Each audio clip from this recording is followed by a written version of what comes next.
Hey there, y'all. Eric, our functional farmhouse, coming at you.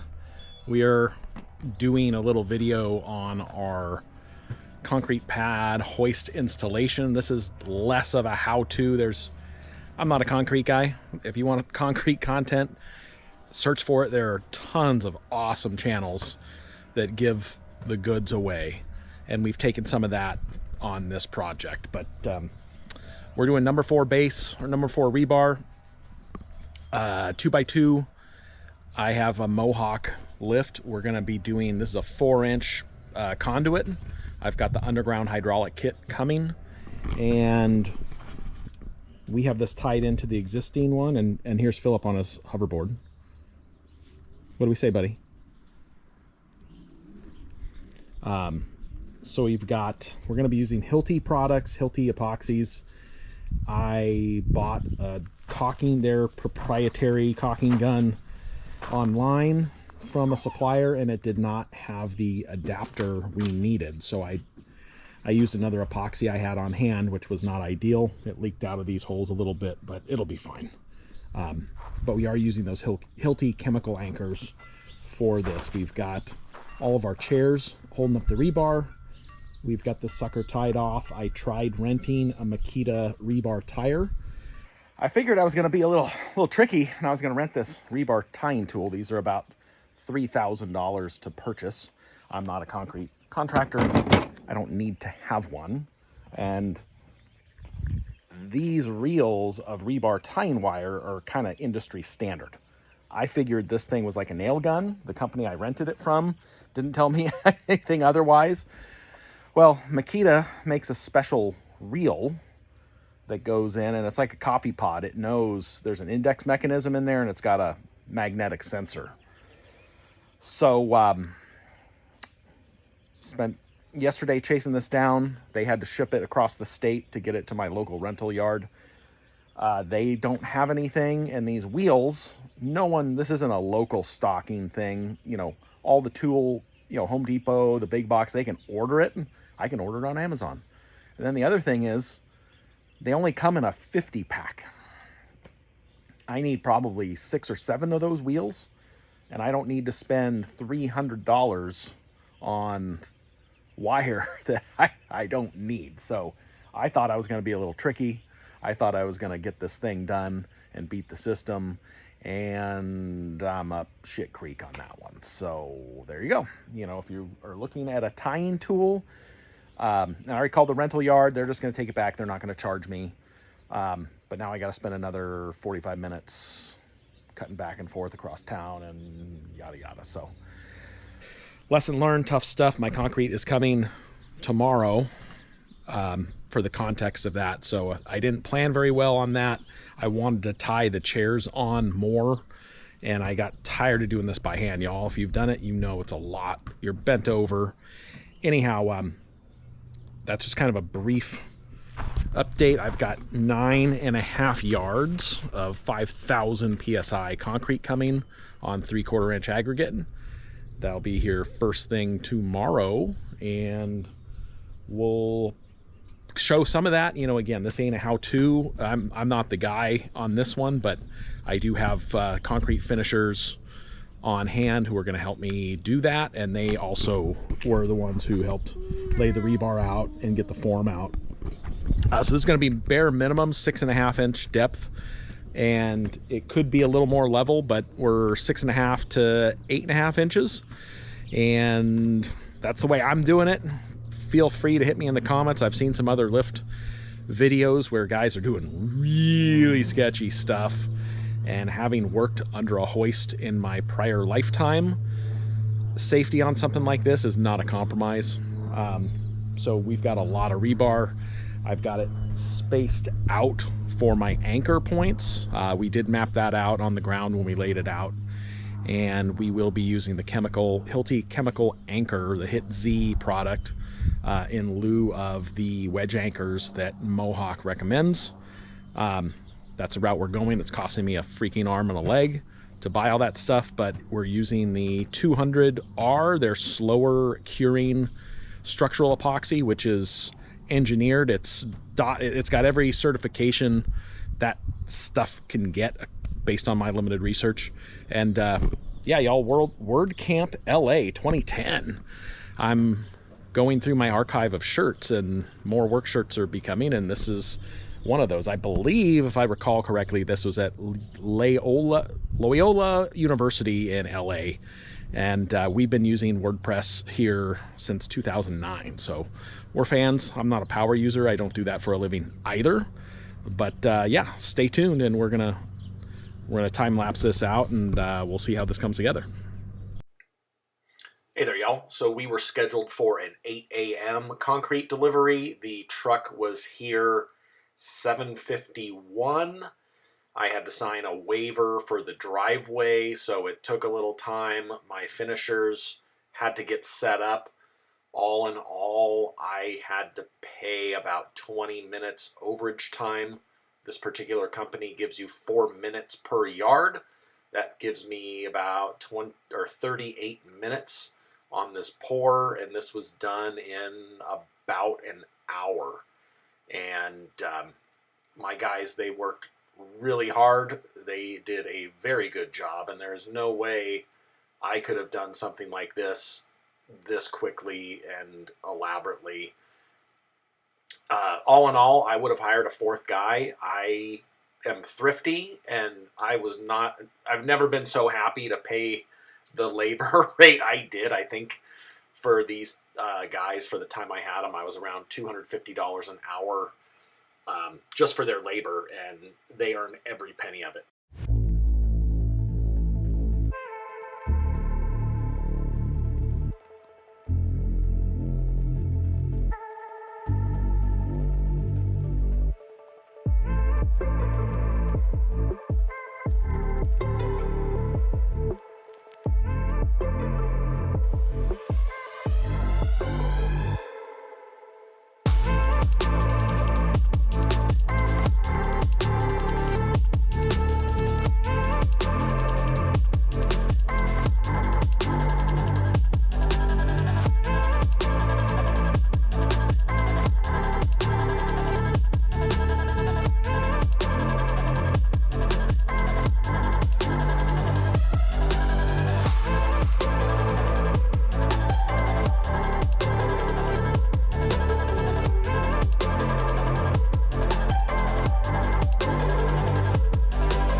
Hey there, y'all. Well, concrete is in.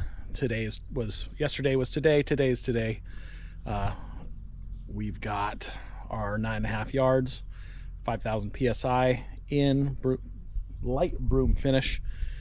This has got a cure for 28 days before I can do what I need to do, and it's gonna need to get wetted down over the next 7 days. So we're going to pull the forms off maybe tomorrow or whenever I have a chance. It's not a huge rush, but we're getting closer. We're getting closer to seeing that lift installed over there. So stay tuned. Did something crazy today. I've been looking for something like this for months and months and months. And I was looking for something brand new, and the sales rep was blowing me off. And the morning she finally responded, I checked, this had just popped up on Facebook Marketplace that morning. I bought my dream hoist, 15,000 pound Mohawk complete. This guy closing up shop, landlord sold the building, and he's liquidating, and I got this for 22 cents on the dollar. It was still a little more than I wanted to go, but man, you know, if you see anything, this is ALI certified. These are basically 2 forklift racks, and this thing is beef. Driving home was sketchy. The shop owner was not happy with everything. He's looking at me side eye. I get that a lot. I'm used to it. But yeah, there's gonna be some good stuff here.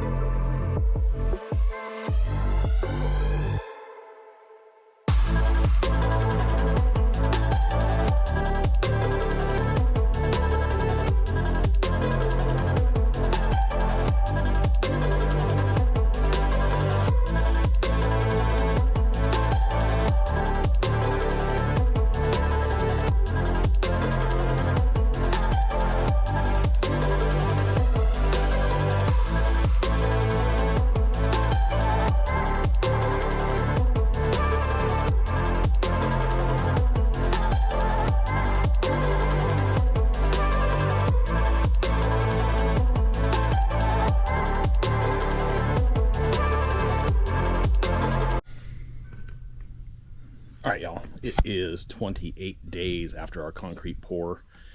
I've got the lift behind me. I've converted it to in-ground hydraulic. That was more exciting than I wanted.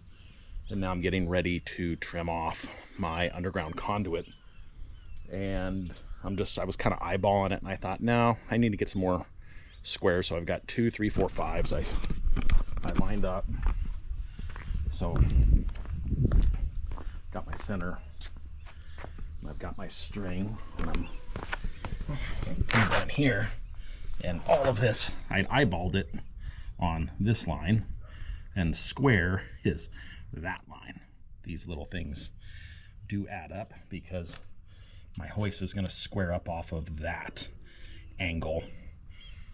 So we're square, and we're squaring to the existing driveway. That's how we mapped out the conduit, and that's how we're trimming these up. And then we're trimming off. Their plans call for 1 inch of overlap. That way I have 3 inches of room for my lines. And I'm going to try to leave a little lip here so water doesn't ingress. So we'll see how that works. One concern with this hoist is it was originally designed for 3/4 inch wedge anchors, and the Hilti 3/4 inch anchors require a 7/8 hole, and the base plates on these are only 3/4. So we had to mask them off, drill 2 holes, one at 3/4, and then open it up to 7/8 to accommodate the anchor and the epoxy. Took a little longer than expected, but we got her done. Started. Okay. All right, y'all. We hit a snag. I am going to have to position the lift, and I need to redo some of my hydraulic angles, and hopefully I can make what could have been a screw up not a screw up. So we are going to see how that happens, and I'm going to be on the ground until it does. So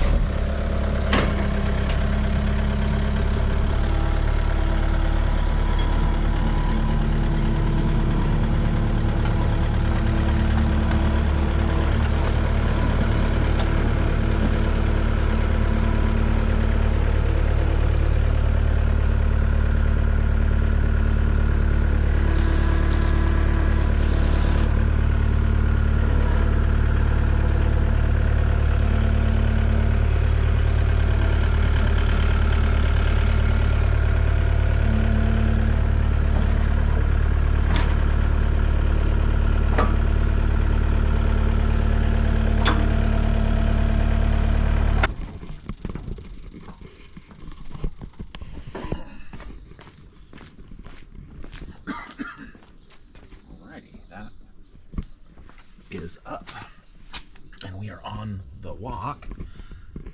Now we have room to work in here. So I'm gonna need to get some glovies, but because this is gonna get oily. This is gonna take a while.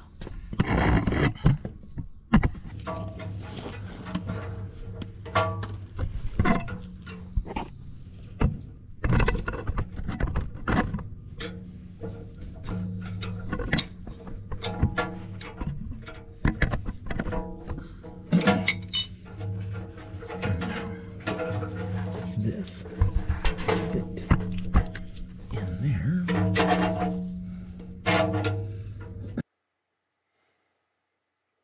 All right, y'all. So what happened was the original plans for these underground lines called for the top of this conduit to be 16 inches below grade. And I couldn't get it that deep. We had to jackhammer just to get it below the slab. So I ended up with tails on each side. And what we ended up doing was looping them up in this dead area above the base plate, so I didn't have to go and have them shortened.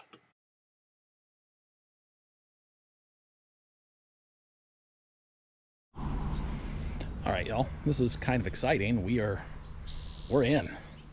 I didn't do a whole lot of the video. I got a couple little things. Again, this wasn't necessarily a how-to, but this was what we're doing. I changed the hydraulic fluid, and I'm just checking out everything, and I've got us set on the locks, and I've got my 6-foot level across, and you will see, boom, we are dead on the money. I'm super stoked, and there's probably about 3 inches above my head with this thing, so depending, no more hitting the head on the rack. So we're going to do some final touches. I've got a couple little hydraulic lines I need to adjust with the underground reroute, but I've got all the adapters, and these are beefy adapters on this thing, and pretty stoked. I need to clean up the work area, and I need to torque my second lift post in.